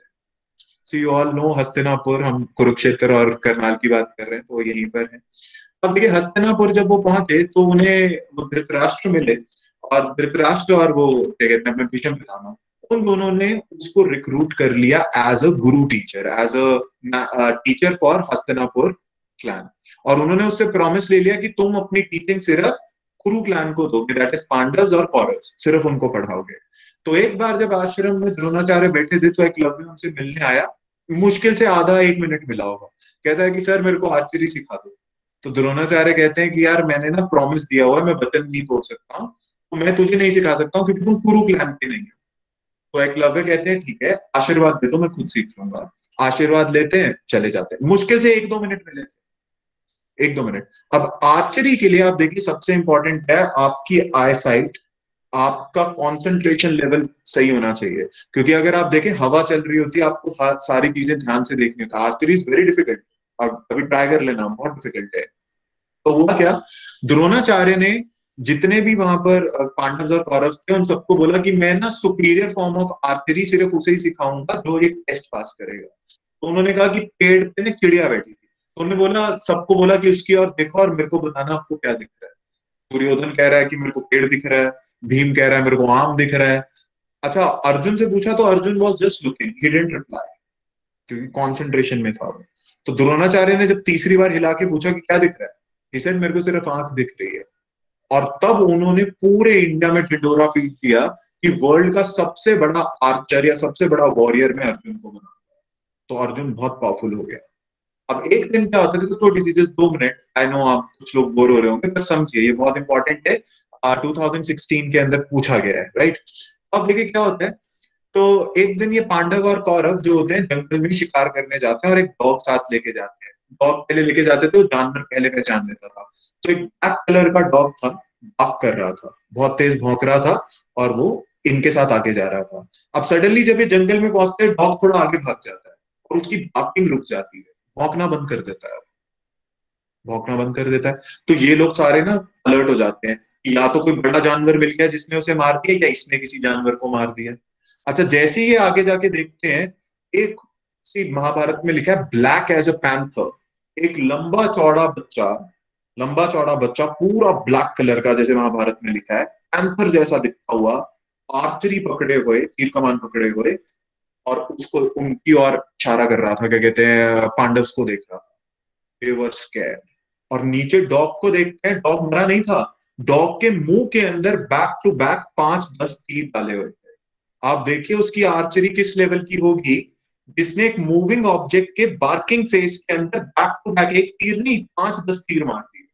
और इन लोगों को तो देख के हैरानी होगी कि ये किया किसने है भाई, इतनी आर्चरी किसे आती है। सो दे सेड कि अर्जुन ने किया है क्या? तो अर्जुन पीछे से निकला, कहता नहीं मैं तो यही था, मैंने तो नहीं किया। तो दे थॉट कि शायद द्रोणाचार्य ने किया होगा, लेकिन द्रोणाचार्य भी नहीं था। और जब उन्होंने एकलव्य को देखे, भाई वो तो हिल गए। तो अर्जुन ने पूछा who are you? He said Eklavya. He said who taught you this kind of archery? No, what he said? He said Dronacharya. Arjun भागा भागा जाता है द्रोणाचार्य के पास, कहता है कि you have betrayed us, you promised us कि I will be the greatest warrior, और आपने किसी और को सिखा दी आर्चरी। तो द्रोणाचार्य बोलता है व्हाट आर यू सेइंग, मैंने किसको सिखा दी? सो ही सेड कि वो जंगल में कार्टून खड़ा है, ही सेइंग कि आपने सिखाई और इतनी तगड़ी उसने आर्चरी करी है। तो आप देखिए द्रोणाचार्य समझ तो जाते हैं, जब वहां जाके देखते हैं एकलव्य को, एकलव्य उनके पैर में पड़ता है कि गुरुजी आप आ गए। और आप जानते हैं द्रोणाचार्य ने उसे सिखाया नहीं था, 2 मिनट मिले थे द्रोणाचार्य से। एकलव्य ने एकदम डिट्टो द्रोणाचार्य दिखने वाली तस्वीर बना रखी थी, एक पुतला बना रखा था। और उस दिन द्रोणाचार्य को पता चला कि ये कितना अच्छा, इससे अर्जुन में अगर कंसंट्रेशन थी, इसमें तो कुछ ज्यादा ही, 2 मिनट मिलके इसने पुतला बना दिया एक बंदे का और आर्चरी सीख ली। तो फिर you know what happened next. Dronacharya said कि मेरे को गुरु दक्षिणा चाहिए, मेरे को अपना राइट थंब दे दो। एक्चुअली जब एकलव्य ने निकाला चाकू और अपना राइट थंब तोड़ने वाला था, काटने वाला था, तो Dronacharya said stop. He looked at Arjun and he said कि do we have to do it? इसे सेनापति बना देते हैं, अच्छा बंदा है। But it was like, Mahabharata में लिखा है कि उन सबके फेस पे ऐसी लुक थी कि this is something to be done, करना ही ना। अब देखिए सारी स्टोरी खत्म, मैंने आपको एक न्यू स्टोरी बताई और क्वेश्चन क्या था। सिंपल सा क्वेश्चन ये है, पुराने टाइम में एससी और एसटी को, हमारे यहाँ पे पुराने टाइम में जो एजुकेशन थी ना, it was based on inclusion and exclusion. Only ऊपर के 3 वर्ण को एजुकेशन अलाउड थी, मेल्स को ना, फीमेल्स को एजुकेशन अलाउड थी और ना ही शूद्र को एजुकेशन अलाउड थी। और इसीलिए अगर आज आप इंडिया के अंदर देखें, सिर्फ इन दोनों लोगों को रिजर्वेशन दी गई है, एक तो वुमेन को दी गई है और दूसरा आपका एससी एसटी को दी गई है। कारण शूद्र लगता है, पढ़ाया नहीं जाता है, उसे एजुकेशन नहीं मिलती है। एकलव्य वुमेन, क्योंकि वुमेन के लिए शादी ही उसका सेकंड बर्थ माना जाता था। तो आज जब आपसे क्वेश्चन ये था कि give the historical examples of discrimination with the vulnerable sections of the society, transgenders, तो आप देखिए आज जब आपसे क्वेश्चन पूछा जाता है कि रिजर्वेशन होनी चाहिए कि नहीं, तो आप एक आंसर देते हो, आप आज के हिसाब से आंसर देते हो कि नहीं होनी चाहिए। लेकिन आपको पूरा हिस्टोरिकल बैकग्राउंड पिक करना है और फिर देना है। इसमें कोई क्रैमिंग नहीं है, ये सब आप पहले पढ़ चुके हो, बस आपको इसका एनालिसिस आना चाहिए कि करना कैसे है कैसे नहीं। So right, very quickly let's sum it up. See somebody says, अच्छा गोविंद जायसवाल करके एक इंसान है, गूगल पे डालोगे, मैंने फोटो भी रखी थी उनकी, रिक्शा पुलर के बेटे हैं, रिक्शा पुलर के बेटे, और उन्होंने आईएएस निकाला था। तो वो जो भ्रम है ना कि आईएएस का बेटा ही आईएएस बनता है, that is totally flawed. India में एक लौता एग्जाम है यूपीएससी का जिसपे कोई करप्शन चार्ज नहीं है, it is fully based on merit. Paper निकला तो मेहनत से निकलेगा, नहीं निकला तो आपकी मेहनत में थोड़ी सी कमी रह गई है। तो आप देखिए इसमें आप ब्लेम नहीं कर सकते लक पे इधर उधर या कहीं पे, मेरिट पे जाएगी सारी चीजें। तो आप देखिए, you don't need high profile English to crack the examination, you don't need someone in your family to crack. आपके परिवार में कोई आईएएस नहीं है, आप मेहनत करनी है। आपकी past academic achievements doesn't matter, चाहे आप टॉपर हो उससे भी फर्क नहीं पड़ता, चाहे आप फेलियर हो उससे भी फर्क नहीं पड़ता, आज से आप क्या करते हो वो फर्क पड़ता है। और आप देखिए वो हाथी वाला एग्जाम्पल याद रखिए, पोटेंशियल आप में टॉप पे पहुंचने का है, बस बात यह है कि आप क्या वो रस्सी अपने पैर में खुद बांधने रहना चाहते हैं या नहीं बांधे रहना चाहते हैं। चौथा, आपको क्रैमिंग बिल्कुल नहीं करनी है, अंडरस्टैंडिंग बेस्ड क्वेश्चंस आते हैं। एक और जो मेरे से सेमिनार्स में डाउट पूछा जाता है वो ये है कि सर पेपर ना निकला 10 महीने की, देखो 10 महीने की आपको प्रॉपर तैयारी करनी पड़ेगी इसके लिए। आप अपने 60 साल बना रहे हैं, आप अपनी नेक्स्ट जनरेशन बना रहे हैं, तो आप देखिए आपका 10 महीने की तैयारी होती है, 1 साल का पेपर है, तो 2 साल तो आपको मान के चलो, क्योंकि पेपर ही 1 साल का होता है, प्रीलिम्स मेंस इंटरव्यू। तो लोग कहते हैं कि सर लेट्स से 2 साल बाद पेपर नहीं निकला, तो 3 साल बाद पेपर नहीं निकला, देखिए पहले तो आप अपने 60 साल बना रहे हैं आगे के, अपनी जनरेशन्स के बना रहे हैं, तो आप देखिए उसके लिए आपको ये चीज नहीं सोचनी चाहिए, कितना टाइम थोड़ा सा लगता है बड़ी चीज होने में। पर let me give you another example. Arshia Sharma, Arshia Sharma and Ankur Chandil, Ankur Chandil, ये मेरे स्टूडेंट्स हैं। लास्ट टू लास्ट ईयर इन्होंने प्रिपरेशन स्टार्ट करी थी, 2 बार यूपीएससी का प्रीलिम्स दिया, नहीं निकला। बहुत बड़ी मेहनत करते थे, बड़ी मेहनत करते थे। लास्ट मंथ एचपीएससी हिमाचल का रिजल्ट आया है, एक की रैंक 3 है, एक की रैंक 7 है। यूट्यूब पे मेरा इंटरव्यू पड़ा, आप देख सकते हैं उनके साथ। Rank 3, rank 7, one is assistant commissioner excise में सिलेक्शन हुआ है, एक का उसके अंदर बीडीओ के अंदर सिलेक्शन, ब्लॉक डेवलपमेंट ऑफिसर। तो आप देखिए ऑप्शंस क्या हैं यूपीएससी के साथ साथ आपके स्टेट सर्विसेज, वो भी हायर लेवल सर्विसेज है, एसएससी वगैरह की बात नहीं कर रहा हूं, हायर लेवल सर्विसेज की बात कर रहा हूं। आप यूपीएससी का एग्जाम दे सकते हो साइमल्टेनियसली, उससे एक नॉच कम ही होता है, उससे एक नॉच कम ही होता है, इजी लेवल पे होता है। जैसे आपका एचसीएस एग्जाम हो गया, पंजाब का हो गया, आप हिंदी है आपके पास 10th के अंदर, तो आप हरियाणा का दे सकते हो, पंजाब का दे सकते हो, हरियाणा का दे सकते हो, हिमाचल, राजस्थान, यूपी, इन सबका दे सकते हैं। तो ऑल्टरनेटिव है। और आप देखिए सिविल सर्विसेज करना क्यों है, because it gives you moral satisfaction. India में इससे बड़ी पोस्ट नहीं है, ये आप याद रखिएगा। Verghese Kurien, the father of White Revolution, said had I been an IAS, पूरे देश का मैं वेलफेयर कर सकता था, पर कर नहीं पाया। Are you getting this? So it's your dream. अगर आप लेट्स से किसी और चीज में जाना चाहते हैं, लेट्स से आप एमबीए करना चाहते हैं, बिल्कुल करिए, अपने लिए करिए, मेहनत करके करिए, राइट? जो भी आपको डायरेक्शन लेनी है। लेकिन अगर आप गवर्नमेंट सर्विसेज में आना चाहते हैं तो एम फॉर द हाईएस्ट, क्योंकि ये एज ही नहीं है छोटा सोचने की, एज ही नहीं है छोटा सोचने की। अच्छा आप देखिए एक और चीज कि लास्ट थिंग जो मैं इसके अंदर बताऊं, फिर मैं आपके डाउट्स लेता हूं। See, like I have taught in all the big institutes that you know about civil services, be it in Delhi, be it in Assam, be it in Gujarat, be it in Chandigarh, right? So I was employed with, Chanakya IAS Academy के अंदर भी मैंने 8 साल दिए हैं। तो आप देखिए जब भी मैं सेमिनार्स लेता था हर जगह, like इसकी वजह से, तो there is always certain people that come to me and say कि सर फीस बहुत है, like क्या बिना कोचिंग के पेपर नहीं हो सकता है? देखो बिल्कुल हो सकता है, बिना कोचिंग के आप बिल्कुल पेपर निकाल सकते हो। बस एक छोटी सी प्रॉब्लम है कि सीट्स लिमिटेड है और कंपटीशन बेस्ड एग्जाम है। और इंडिया के अंदर, जस्ट मैं पहले ही अपोलोजाइज कर रहा हूं अगर किसी को ऑफेंसिव लगे तो, इंडिया के अंदर हमारे यहाँ पे फर्स्ट क्लास, फर्स्ट छोड़ो, आज तो नर्सरी से ही कोचिंग शुरू हो जाती है।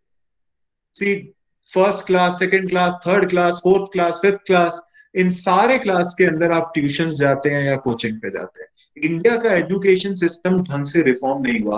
अब 30 साल बाद जाके एक नई पॉलिसी आई है, पता नहीं कब रिफॉर्म होकर चलेगी। तो इट्स अ वेलकम स्टेप, जल्दी से चले तो अच्छी है। आप जब बचपन से ट्यूशन जाते आए हैं, कोचिंग जाते आए हैं, तो ऐसा नहीं हो सकता है कि इतना बड़ा पेपर आप बिना उसके निकाले, क्योंकि बाकी लोग चले जाएंगे, आप नहीं जाओगे, तो कॉम्पिटिशन के अंदर प्रॉब्लम हो जाएगी। And I told you, direction is everything.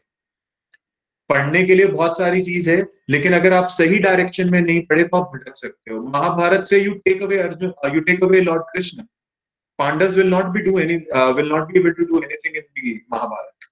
तो कृष्ण जी ने लड़ाई थोड़ी ना करी, उन्होंने डायरेक्शन दिखाई बस।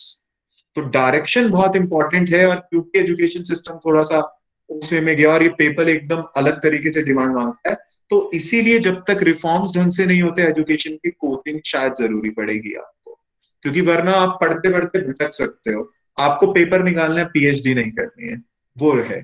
अब देखिए एवरेज फी अगर आप कोचिंग अकेडमीज की देखें तो 1.5 लाख 2 लाख के अराउंड होती है ना। अगर आप देखें 10 महीने की क्योंकि तैयारी होती है, तो महीने के वो आपसे 12-13 वो हजार ले लेते हैं, 1.5 लाख 2 लाख ले लेते हैं। तो दैट इज वाई अभी कोविड के अंदर जब आपको ऑप्शन मिला है ये करने का, तो आप देखिए मैं तो यूट्यूब पे फ्री पढ़ाता हूँ, तो आप चाहो तो मेरे चैनल पे जा सकते हो, यूट्यूब पे नमन आईएएस एकेडमी करके आप सर्च कर लेंगे, तो वहां पे मैं कोर्सेज फ्री में देता हूँ कि अगर कोई इंसान पेपर की तैयारी करना चाहता है तो वो रिसोर्सेज की वजह से ना रहे, रिसोर्सेज की वजह से ना रहे। और मेरे जितने भी सक्सेसफुल कैंडिडेट्स हैं वो भी वहां पे सेशन करते हैं, रैंक 84, रैंक 3, रैंक 7, तो आप उनसे भी सीख सकते हो, तो आप वो कर सकते हो। ऊपर से अगर मैं कोई पेड कोर्स भी लॉन्च करता हूँ, जैसे अगर मैंने 2022 के लिए लॉन्च किया है, अगर आप में से कोई इंटरेस्टेड है तो आ सकते हैं, तो उसके अंदर भी महीने के हम सिर्फ 3,000 या 4,000 आपसे लेते हैं। लेट्स से 30 जितना आप शायद 10th क्लास की कोचिंग में देते हो, और वो भी इसलिए क्योंकि जो बाकी लोग हैं, जो फैकल्टीज हैं, उन्हें सैलरी देनी पड़ती है, वरना मैक्सिमम चीजें free of cost. So basically what I'm planning to tell you is, if you want to reach this level, तो आपके कॉलेज में आपके प्रोफेसर्स हैं जो आपकी मदद कर सकते हैं. There are many teachers like me. I am there. Naman IAS Academy YouTube पे मैं फ्री में कोर्सेज देता हूँ, तो आप वो कर सकते हैं. बस बात ये है कि आपका जो एम है, पहले अपना एम बनाइए. अगर आप सिविल सर्विसेज करना चाहते हैं, एम बनाइए. उसके बाद बस रिसोर्सेज की कमी की वजह से आपको मिस नहीं करना है. मेहनत तो देखो करनी पड़ेगी. Last thing I conclude, last 1 minute. Sorry ma'am, just last 1 minute. See, आपने वाटर वेपर देखा है ना? वाटर देखा है. वाटर की मेजरली 3 स्टेट्स होती हैं, अब तो 5 हो गई हैं, सुपर कंडेंस्ड एंड ऑल. तो लिक्विड से नेचर आपको देखो क्या सिखाता है. लिक्विड जो है, पानी जो है, उसे हर बार वेपर में जाने के लिए वो 100 डिग्री सेल्सियस पे बर्न होना पड़ता है हर बार. See this is water. अगर इसे वेपर में जाना है तो आपको पता है 100 डिग्री सेल्सियस में जाना पड़ेगा. तो आज आपकी एक स्टेट है, नोबडी अब वन अमंग मैनी हो सोसाइटी में, जस्ट समबडी. आपको अपना स्टेटस यहाँ पहुंचाना है अपने लाइफ के अंदर. तो लर्न फ्रॉम नेचर. आपको भी 100 डिग्री सेल्सियस पे बर्न होना पड़ेगा. मेहनत तो करनी पड़ेगी. मेहनत करनी, बिना मेहनत के कुछ नहीं मिलता है. Are you getting this? अगर मिलता है तो जल्दी से छिन भी जाता है. So learn from nature, be a water vapor, be like water, do hard work, and then you'll be making your 60 years there, right? So I hope, I'm sorry for the PPT and all कि वो नहीं चला. एक next session कर लेंगे, उसके अंदर मैं डिटेल से बता दूंगा.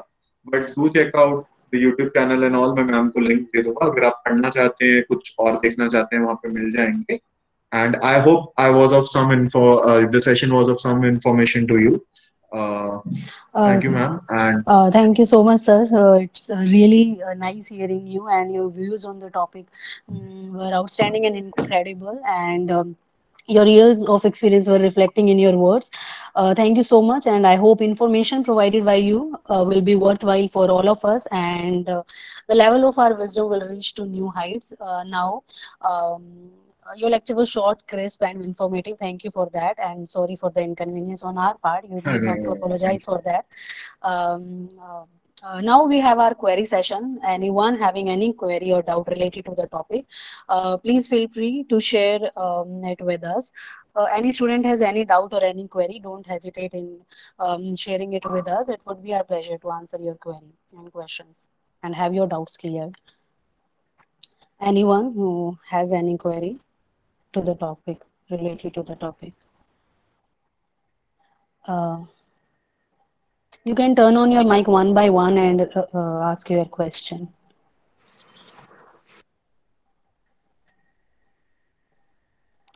Good morning, ma'am. Good morning, sir. Good morning, ma'am. Please. Yes. I'm Manisha Dutt, and I'm from Kurukshetra University. Sir, actually, my doubt is, first of all, we have to go through NCERT for clearing our base. So, I just want to ask you how the notes should be prepared. Right. Yes, Manisha. So basically how it can be done is, see, you first of all, you don't have to read all the NCERTs for the exam. There are selective NCERTs. You go to my YouTube channel. If you are preparing you're doing self-study. So I've told subject by subject how many NCERTs you have to study. So first, see, whenever you are doing first reading of any book, you don't have to make any notes. The reason is very simple, because you don't know what is important. You will end up writing each and everything in your notes, right? So आपको क्या करना है? Let's say आप पहली बार NCERT पढ़ रहे हैं, so just make scribble notes. Keep a pencil with you. Keep on underlining. And once let's say 2 pages are done, आप साइड में जाके लिख सकते हैं कि आपने क्या सीखा है. बुलेट पॉइंट्स के अंदर आप कैसे कर सकते हैं. And try to answer the questions that are given at the end of every chapter जब आप NCERTs पढ़ते हो. तो NCERT के notes नहीं बनाने, बस scribble notes बनाने हैं. उसके बाद जब आप कोई हायर लेवल बुक पढ़ते हो, see first of all keep syllabus with you. Let's say आप पॉलिटी पढ़ रहे हैं, आप ज्योग्राफी पढ़ रहे हैं, तो आपने एटमॉस्फेयर का टॉपिक देखा है, तो अब आपने एक बुक से एटमॉस्फेयर पढ़ा, तो नोट्स हमेशा आपको सिलेबस के पॉइंट्स और बुलेट पॉइंट्स में बनाने होते हैं. जैसे लेट्स से एटमॉस्फेयर बनाया, तो एक पेज के अंदर आप से 4 फेजेस में डिवाइड करेंगे कि there is troposphere, mesosphere, thermosphere, ionosphere, और उसके बाद उन सबके bullet point. See on every subject, on every topic, you need to have 5 to 6 points with you, क्योंकि मेंस के अंदर आपको आंसर राइटिंग करनी है. तो किसी भी टॉपिक के नोट्स बनाओ, what, why, way forward, positives, negatives, वो सब बनाना है. फॉर एग्जांपल आप फार्म बिल्स, फार्म एक्ट्स के बारे में देख रहे हो, तो फार्म एक्ट की हेडिंग दो. सबसे पहले एक फ्लो चार्ट के अंदर हेडिंग दो, व्हाट इज फार्म एक्ट, कि ये क्या क्या करेगा, इसकी प्रोविजंस क्या है, प्राइवेट मंडीज आएंगी, विदाउट लाइसेंसिंग काम होगा, अनरिस्ट्रिक्टेड सप्लाई होगी, वन। उसके बाद पॉजिटिव्स क्या है जो गवर्नमेंट कह रही है, देखो कोई भी चीज अच्छी बुरी नहीं होती, तो पॉजिटिव्स क्या है कि फार्मर्स को क्या कहते हैं अपॉर्चुनिटी मिलेगी, कंपटीशन आएगा, रिफॉर्म्स आएंगे। नेगेटिव्स क्या है जो फार्मर लॉबी कह रही है, नेगेटिव्स के अंदर उन्हें लगता है कि शायद एपीएमसी मंडीज खत्म हो जाएंगी, एमएसपी पे उनकी प्रोक्योरमेंट नहीं होगी, और अनरेगुलेटेड अगर कोई बिना लाइसेंस के उनसे खरीदेगा तो हो सकता है उनकी एक्सप्लॉयटेशन हो। और उसके बाद लास्ट में वे फॉरवर्ड। देखिए as a civil servant you always have to provide solution, right. आप आईएएस के सेक्रेटरी, आप लेट्स से पीएम के सेक्रेटरी बनेंगे तो वो आपसे सॉल्यूशन पूछेंगे। तो ये 4 चीजें तो मिनिमम आपके नोट्स में होनी चाहिए। What is the concept, what are the positives, what are the negatives, and what can be the further benefit, like what can be the way forward. So you have to make 5 bullet points of this, but not in the first reading, the second reading, because in the first reading you will write the entire book to your in your notes, right? I hope this is clear. Yes, sir, it is clear. Thank you so much. And sir, my second question is, what should be our revision strategy? How should we revise? Okay, see, for revision, it is again, see, because the syllabus is very vast, there are different subjects that are there. See, revision ke liye what you can do is, first of all, whenever you prepare, like if I have some time, whenever you prepare, what you do is you keep a small whiteboard in your room, right? Keep a small whiteboard. Let's say morning आप पढ़ने बैठे और शाम तक आपने 2-3 topic कर रहे हैं, तो जस्ट पुट अ हेडफोन, गाने सुनते सुनते उस व्हाइट बोर्ड पे जाके लिखा करो कि आपने क्या क्या सीखा। Like are you able to memorise और are you able to just link की सर्टेन थिंग्स आपको याद हुई भी हैं कि नहीं। First is this. उसके बाद सेकंड जो रिवीजन होता है यूपीएससी के अंदर, वो मॉक टेस्ट के साथ होता है।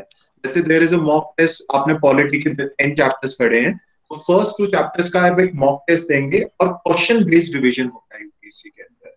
क्योंकि सिलेबस वास्ट है तो आप हर चीज मेमोराइज नहीं कर सकते हो, आपको कंसेप्चुअल चीजें पता होनी चाहिए। प्रीलिम्स और मेंस की दोनों अलग तैयारी है। प्रीलिम्स के लिए आपको मॉक टेस्ट सीरीज देनी जरूरी है, क्योंकि आप क्वेश्चंस प्रैक्टिस करते हो, दिल की कोशिश करोगे तो सही रहेगा। मेंस के अंदर आपको ये एनालिसिस, डिस्कशन बहुत इंपॉर्टेंट है।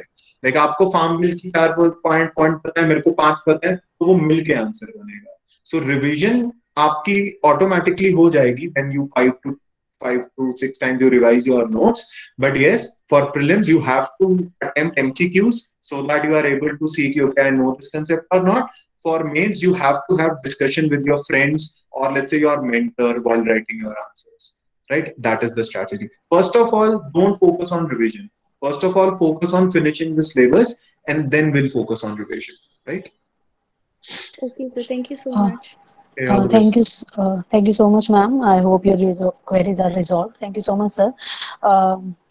Anyone else who has any query or doubt? Good morning, sir. Sir, Nancy. Nancy, please, आप पूछिए आपकी query. Sir, हाँ जी. Sir, how to complete standard book? में जो हम प्रिपरेशन करते हैं ना, तो इसमें एनसीईआरटी के अलावा हम अपना कुछ एक टॉपिक्स जो क्लियर नहीं होते, तो उनको हम कहाँ से, मतलब जैसे कुछ अदर रिसोर्सेज के बारे में आप बता सकते हो? जी देखिए, एक तो इसका जो पूरे सारे रिसोर्सेज 0 से लेके हायर लेवल तक जितने हैं, लाइक उसके लिए थोड़ा सा मेरे को हाफ एन आवर 45 मिनट चाहिए, पर मैं आपका आंसर कर दूंगा। वो आपको मेरे यूट्यूब पे मिल जाएगा, सारी बुक्स हैं, मेरी वेबसाइट पे सारे रिसोर्सेज भी हैं। But just to answer your question, NCERT अकेला पेपर नहीं निकालेगा, that is just a base.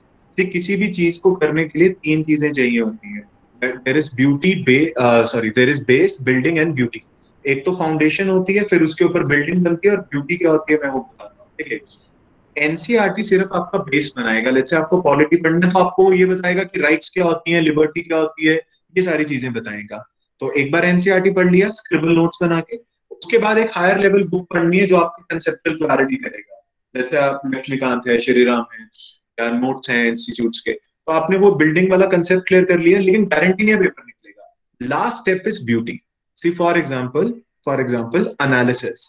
Let's say आपने ये बोल दिया कि freedom of speech and expression article 19 के अंदर है, 6 फंडामेंटल राइट्स वो देता है, ये देता है, वो देता है, आप सब आता है, लेकिन आपको ये नहीं आता है कि इसे वो इम्प्लीमेंट कैसे करना है। Let's say you don't know कि व्हेन वी से कि इंडिया के अंदर लोगों के पास फ्रीडम ऑफ मूवमेंट है, और अगर कोई धरने पे बैठा है तो आप ये नहीं लिंक कर सकते कि आर्टिकल 19 की वॉयलेशन है, तो उसका फायदा नहीं है। उसका फायदा नहीं है। तो how to do additional topics जो आपको बुक्स में नहीं मिलते, उसके लिए आपका इंटरनेट है। इंटरनेट के अंदर आपको यूट्यूब पे वो सारी वीडियोस जैसे निग्लेक्टेड टॉपिक्स मिल जाते हैं, वैसे हर चीज की बुक है। लेकिन कई बार टाइम की वजह से आप वो बुक नहीं पढ़ना चाहते हो, तो आप उस टॉपिक को यूट्यूब पे लिख सकते हो, उसके अंदर वो सारी चीजें आ जाती है निग्लेक्टेड टॉपिक्स वाली। पर बुक्स में सारी चीजें, ऐसा कुछ भी नहीं है जो बुक से नहीं सीखोगे, सिवाय एप्लीकेशन। एप्लीकेशन इसीलिए क्लास जरूरी है। आप देखिए, सी उपनिषद का मतलब क्या है? उपनिषद का होता है sitting at the feet of guru to learn to get teaching. तो बेसिकली क्या है, क्लास में जब आप बैठते हो, आप टीचर के नोट्स लेके अलग से पढ़ सकते हो, लेकिन बात ये टीचर ने किस इस एस्पेक्ट से वो वाली चीज बोली थी, वो आपको नहीं समझ आएगा। सो one thing that you should remember is, books में हर चीज है। जो टॉपिक आपको लगता है कि शायद बुक में नहीं है, मे बी वो फिर एप्लीकेशन बेस्ड है, जो शायद आपको थोड़ा सा डिस्कशन करनी पड़ेगी या इंटरनेट के through you can use it, right? Government websites help a lot, you should go for that. बाकी मेरा यूट्यूब पे पूरा वीडियो है, सारे रिसोर्सेज हैं, अगर आप सेल्फ स्टडी करना चाहते हैं वहां से स्टार्ट कर सकते हैं।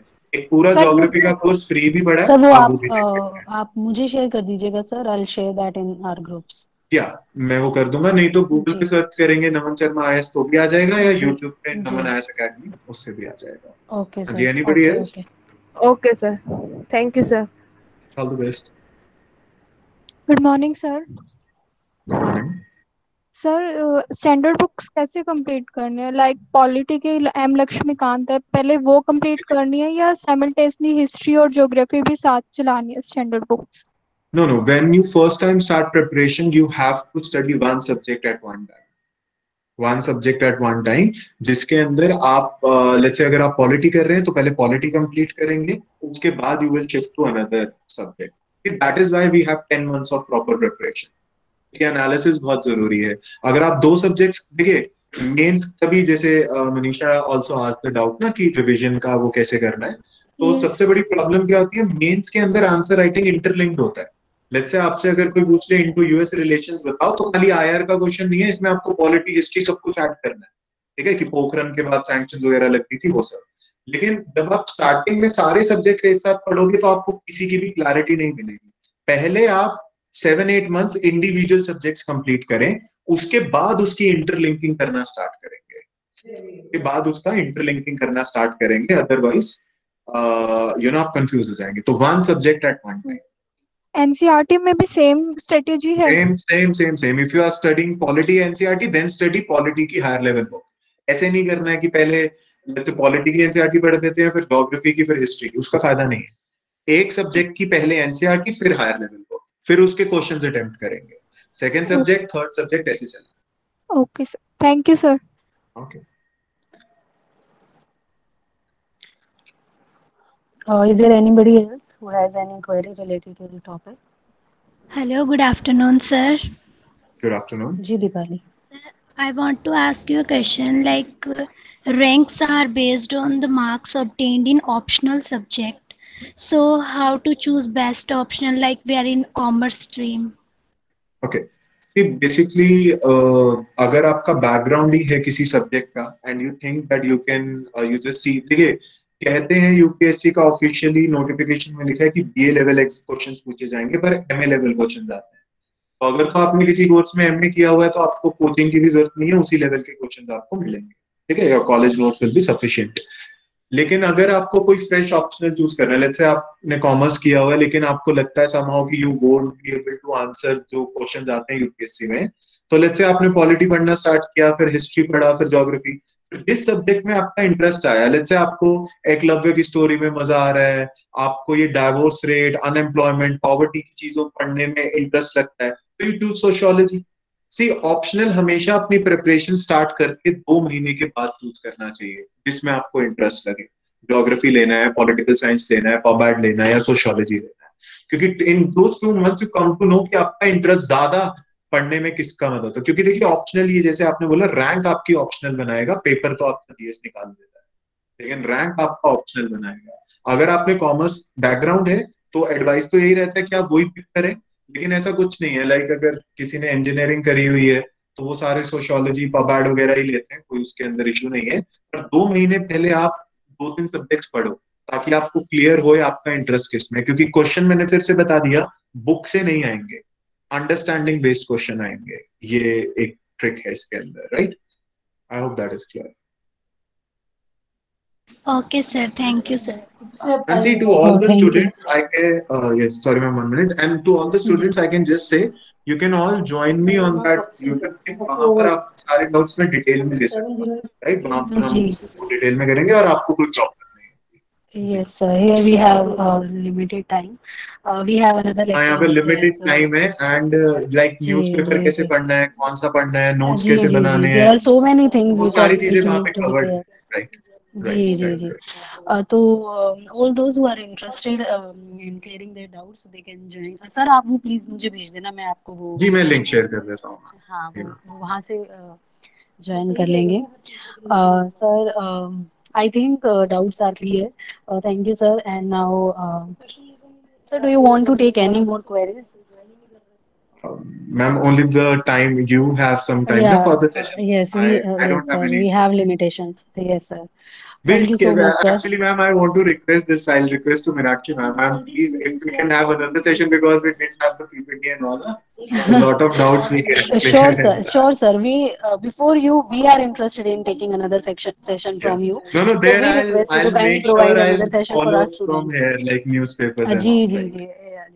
So we request you, sir, on this platform that please join with us again because doubts are not fully clear.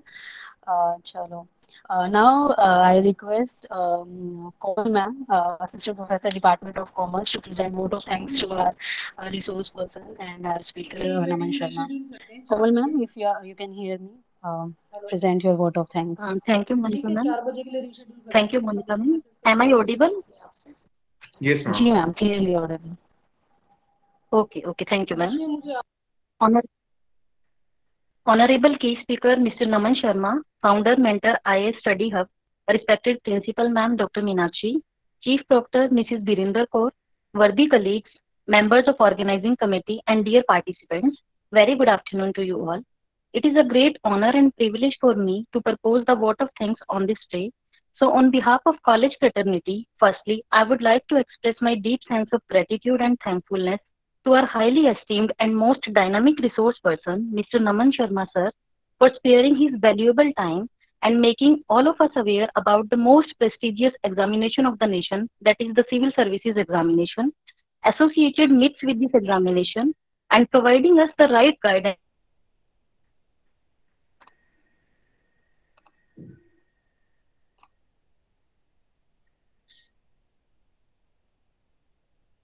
right strategy, right approach to crack this examination. Thank you so much, sir. I also want to utilize Dr. Meenakshi ma'am for supporting your support and guidance. We would not be able to conduct this lecture in such a short span of time. Thanks to members of organizing committee for choosing such a relevant topic and for their sincere efforts to make this event a success.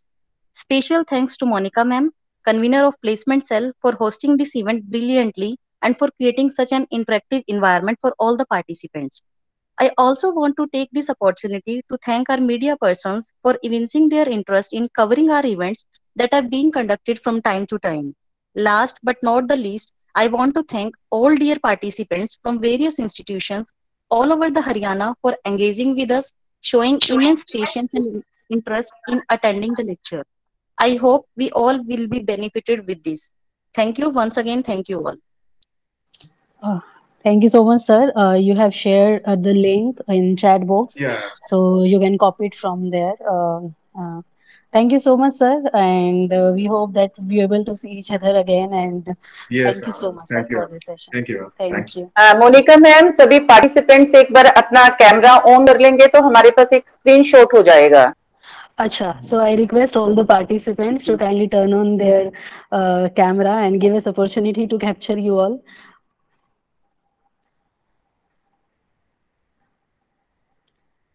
Who is capturing the screenshot, ma'am? Am I supposed to do that?